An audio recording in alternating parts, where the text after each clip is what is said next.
Galop assis, comment s'asseoir au galop? Quand votre cheval part au galop, vous avez l'impression de complètement flotter dans votre selle, de rebondir à chacune des foulées? Alors si c'est votre cas, la vidéo d'aujourd'hui va vous plaire. On va faire un petit zoom ensemble sur la position du cavalier au galop et je vous donnerai 5 exercices pour améliorer votre position. C'est parti!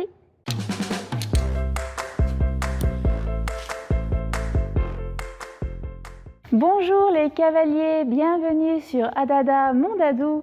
Je m'appelle Aurélie Seguin, je suis monitrice d'équitation et sur cette chaîne on parle ensemble des émotions du cavalier, de techniques équestres et de psychologie du cheval. Alors pour ne rien rater, pensez à vous abonner. Vous l'avez sûrement remarqué, ce qui est difficile à cheval, c'est d'arriver à faire plein de choses en même temps.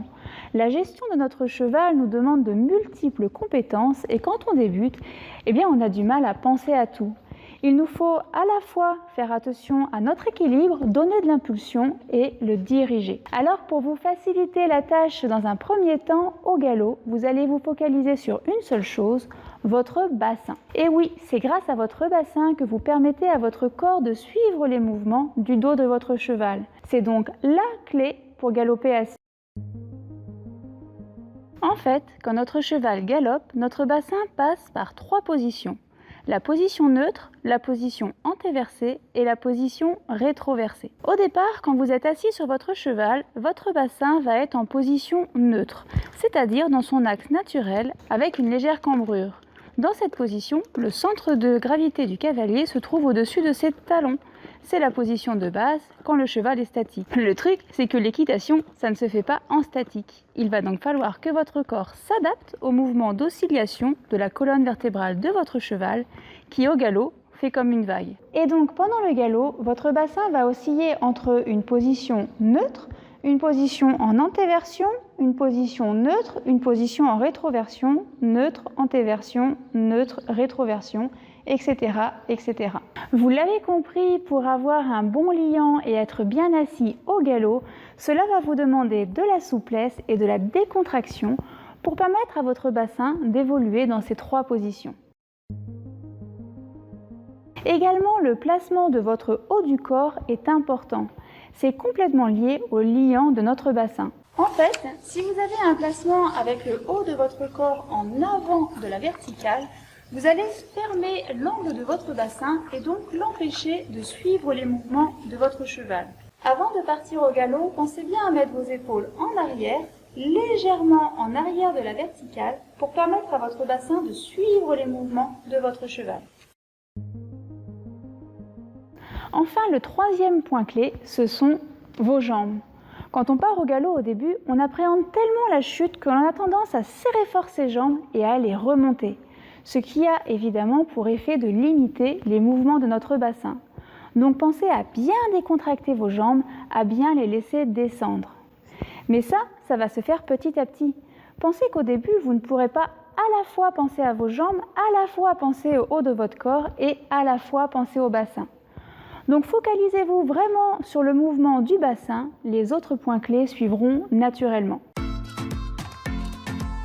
Exercice 1, la décontraction. Vous l'avez compris, si vous êtes tendu ou stressé, votre bassin va se retrouver complètement bloqué et vous rebondirez dans votre selle. Donc le premier exercice que vous pouvez faire, c'est de bien veiller à vous décontracter avant de monter à cheval.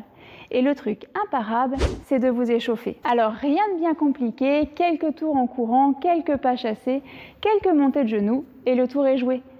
Vous allez faire monter votre corps à la bonne température et préparer vos muscles. Et si vous êtes un peu stressé, sachez que l'effort sportif va vous aider à évacuer l'adrénaline. Exercice 2, monter à cheval sans étrier. Très souvent, les cavaliers ont tendance à trop appuyer sur leurs étriers, ce qui fait qu'ils ne sont pas réellement assis. La mise en selle est donc idéale. Pour galoper sans étrier, je vous conseille de choisir un cheval bien éduqué, avec un petit galop bien rassemblé, pour que vous ayez le temps de bien trouver votre place dans la selle. Exercice 3, montée à cru. C'est un peu plus radical que l'exercice précédent, mais c'est extrêmement efficace. Si vous montez régulièrement à cru, vous trouverez le liant nécessaire pour bien vous adapter à votre cheval. Exercice 4, travaillez vos transitions. Un petit exercice facile à mettre en place et qui peut être fait avec ou sans étrier, c'est de matérialiser des zones de transition d'allure dans votre manège. Par exemple, entre A et E, vous êtes au trot assis, entre E et C, vous êtes au galop, entre C et B, à nouveau au trot, et entre B et A, au galop. Multiplier les transitions trot-galop va vous amener à trouver votre place dans la selle. Exercice numéro 5, travailler à la longe. Le galop est l'allure la plus rapide et ce n'est pas toujours évident de se lancer. Si c'est votre cas, je vous conseille d'aller voir votre moniteur et de lui demander de vous faire une séance longée. L'avantage, c'est que vous n'aurez que votre équilibre à gérer. Votre moniteur s'occupera de tout le reste. Vous pouvez soit réaliser cet exercice avec un cheval sellé, soit, encore plus rassurant, avec un surfait de voltige où vous pourrez tenir les poignets dans un premier temps. Si vous souhaitez aller plus loin, améliorer votre position assise et votre position en équilibre, rejoignez ma formation gratuite sur la position du cavalier. Pour vous inscrire, c'est très simple, il vous suffit de cliquer sur le lien dans le descriptif et vous aurez accès aux vidéos de cours. Allez, bis à vos dadous et au galop!